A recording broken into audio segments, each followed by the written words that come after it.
Halo sahabat saya, Halo. selamat datang di podcast atau talkshow kita kali ini. Yeay. Let's go. Jadi pada hari ini kita akan membahas tentang bumi dan fenomena alamnya.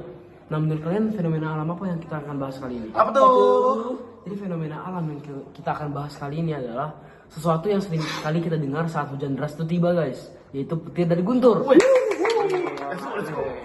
Sebelum kita masuk ke materinya, kita akan perkenalkan diri dulu dari sini. Oke, jadi perkenalkan saya Felix Yonatan, saya sebagai narasumber pertama di talk show ini. Saya Nicholas Hendrijaya sebagai yang kedua. Saya Luis sebagai yang ketiga. Jadi pada hari ini kita materinya tuh apa sih yang menyebabkan petir dan guntur bisa terjadi, kayak prosesnya gitu, lalu apa dampaknya dan bagaimana cara kita bisa melindungi diri dari petir dan guntur tersebut. Oke, mari langsung saja kita bahas. Jadi untuk Pak Felix atau Nak Felix, Oke, boleh panggilannya apa nih, Mas Felix? Mas aja nih mas, iya Mas lebih Felix. akrab ya. Jadi saya ingin bertanya kepada Mas Felix tuh sebagai anak IPA, Iya, tapi saya. berprofesi di IPS. Iya. Oke.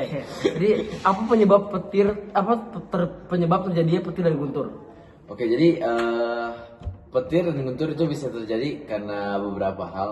Itu karena ada perbedaan gelombang listrik antara awan dengan permukaan bumi atau antara awan yang satu dengan awan yang lainnya. Nah, terus pada saat ada awan, itu partikel-partikel air dan partikel-partikel es itu akan bertabrakan dan membuat perpisahan aliran listrik. Terus biasanya aliran yang positif dari listrik itu akan berada di atas awan dan aliran negatif dari listrik itu akan berada di bawah awan. Nah, terus kalau misalkan perbedaan listriknya itu udah cukup tinggi, nanti akan terjadi yang namanya loncatan listrik, terus muncullah yang namanya petir dan guntur itu. Jadi begitu.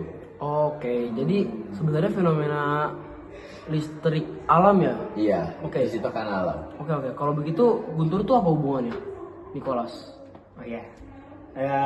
Guntur tuh sebenarnya itu bunyi yang dihasilkan dari petir. Jadi prosesnya itu ketika petir terjadi, udara di sekitarnya tuh memanas dengan cepat dari 0 ke ribuan derajat Celcius secara cepat, dan itu akibatnya bikin udara tuh mengembang secara tiba-tiba.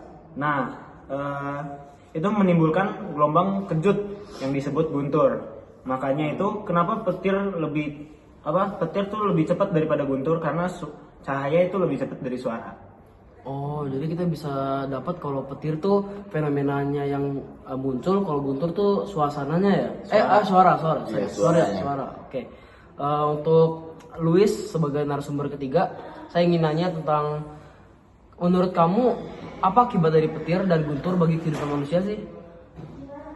Baik, saya izin membaca sedikit ya. Jadi akibatnya itu bisa cukup berbahaya.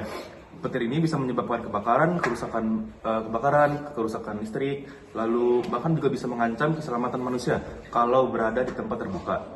Selain itu, petir juga bisa merusak jaringan komunikasi dan listrik di wilayah tertentu. Tapi di sisi lain, petir juga punya manfaat loh. Misalnya seperti membantu membentuk senyawa nitrogen di udara yang bermanfaat bagi tanah dan tumbuhan.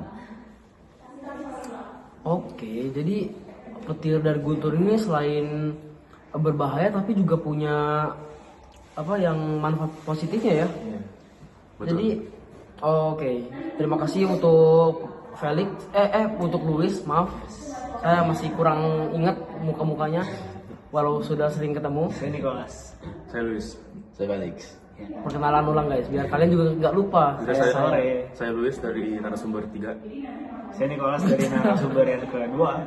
Saya Felix dari narasumber yang pertama. Dan Anda? Alfi sebagai host di sini. Sore siapa? Nggak ada. Oke, jadi Pak Felix nih atau Mas Felix deh. Tadi Mas Felix ya. Iya, Mas Felix. Bisa dijelaskan sedikit nggak tentang proses terjadinya petir? Ulang lagi. Enggak. Jadi kan hubungannya Iya, sekarang prosesnya.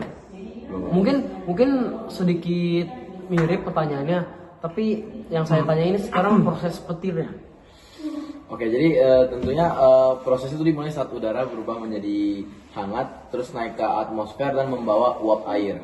Nah, uap ini itu berubah menjadi awan cumulonimbus yang sangat besar ukurannya. Terus di dalam awan itu ada partikel es dan air yang bertabrakan memisahkan aliran atau muatan listrik yang ada di antara mereka. Terus ketika ada potensial antara awan dan bumi sudah tinggi, muatan negatif dari awan akan mencari muatan positif yang ada di permukaan bumi atau di tanah. Lalu mereka akan terbentuk saluran kilat dan bus, udah jadilah petir. Wah, rumit, rumit tapi gampang dimengerti ya cara prosesnya gitu.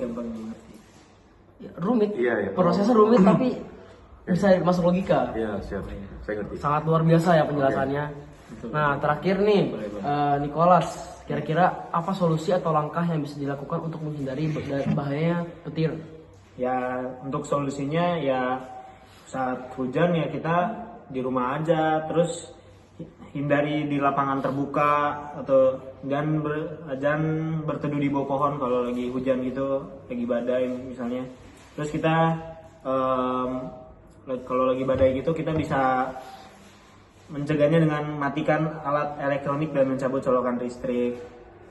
Ya selain itu kita jangan di bangunan tinggi, nanti bisa kena lebih cepat ya. Oke. Makasih. Terima kasih Nicholas. Jadi dari pembahasan hari ini kita bisa menyimpulkan bahwa petir dan guntur adalah fenomena alam akibat perbedaan muatan listrik di atmosfer. Meskipun berbahaya, kita tetap bisa mencegah risikonya dengan pengetahuan dan kesiapsiagaan. Oke, jadi terima kasih Mas Felix dan Iya, Mas Nicholas dan serta Koko Nicholas Ya, dan serta Luis. Bapak Luis. Bapak Luis. Mas Koko dan Bapak Luis. Iya. Oke. Jadi terima kasih semuanya atas penjelasannya. Semoga teman-teman di rumah bisa lebih mengetahui tentang fenomena alam ini. Dan sampai jumpa di talk show berikutnya. Dadah. Dadah. Ikan di rumah yang layang. Bye bye.